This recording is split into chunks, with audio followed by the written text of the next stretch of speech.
Chapter 4. The Fatty Port Line.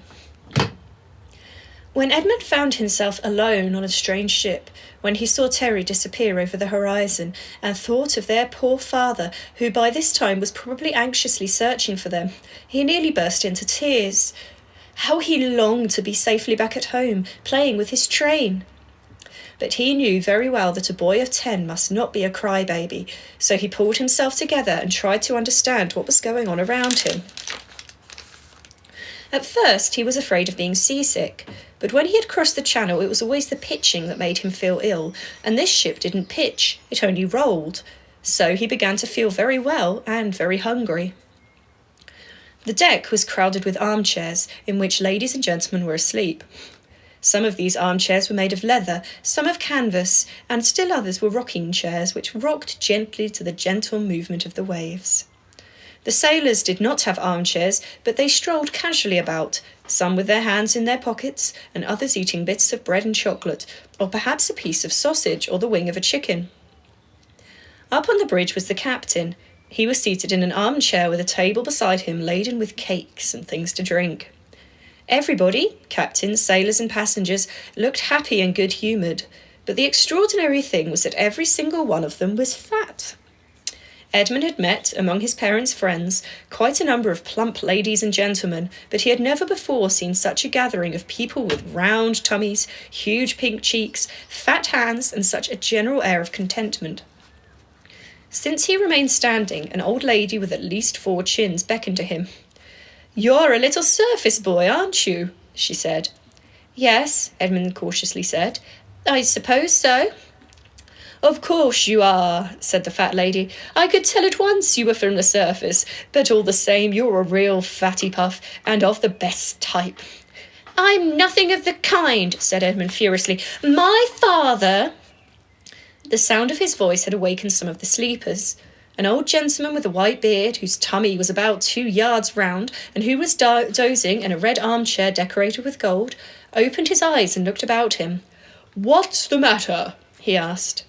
"I beg your pardon, Your Excellency," said the fat lady with great respect. "This little surface boy seems quite surprised because I told him he was a real Fattypuff."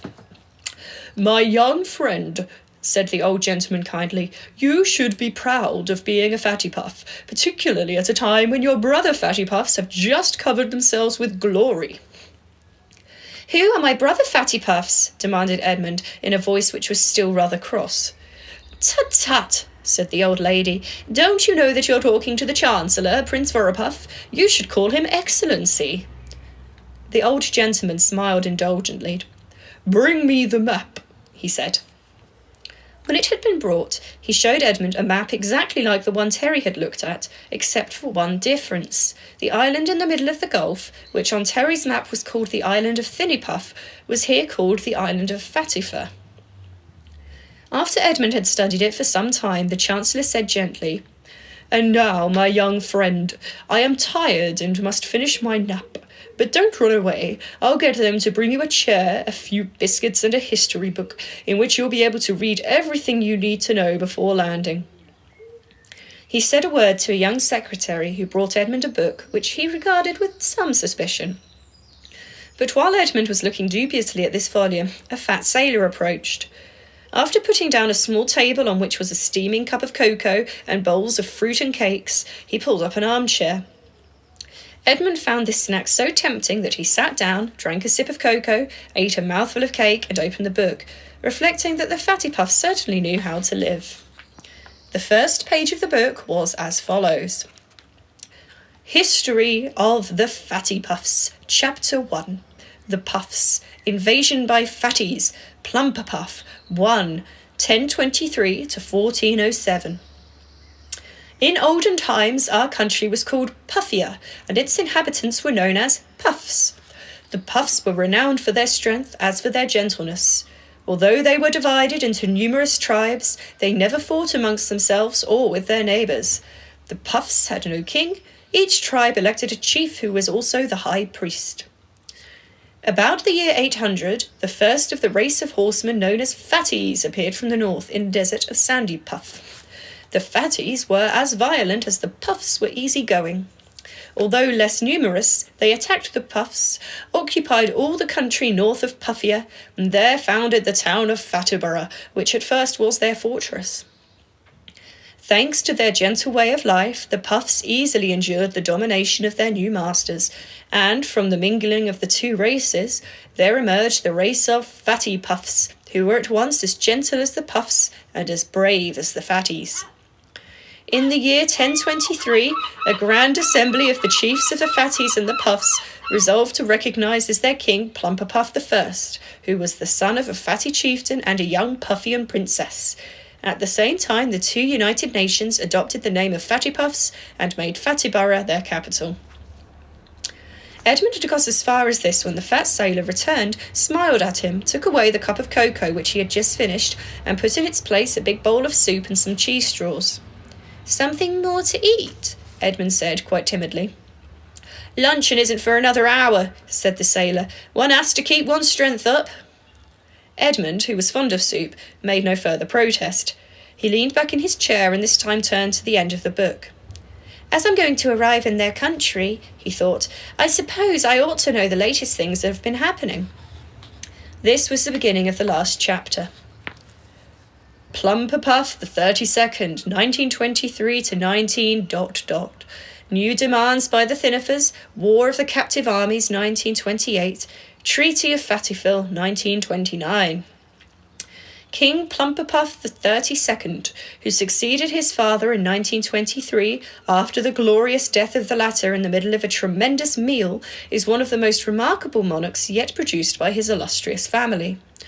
Never have the Fattypuffs had a fatter or a kinder king. Upon his accession, the palace gates and the larders of the royal kitchen were thrown open to the people, and the tax on Turkish delight was abolished as a thank offering.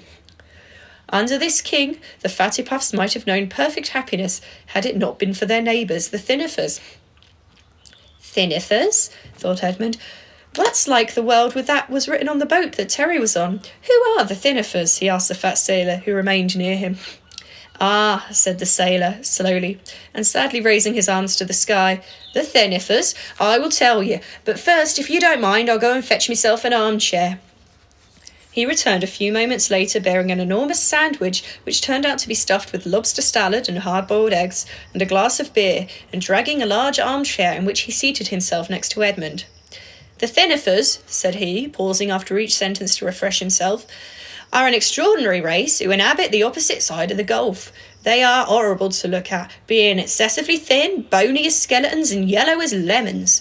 They live in the most ridiculous way. They scarcely eat anything, they drink nothing but water, and they even work without being made to.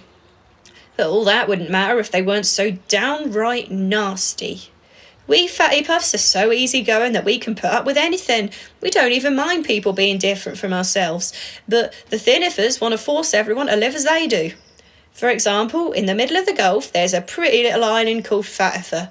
You'd scarce believe it, but 2 years ago the Thinifers had the cheek to try and force the inhabitants of the island, who are almost real Fattypuffs, to obey their absurd laws, which meant going without lunch and working 6 days a week.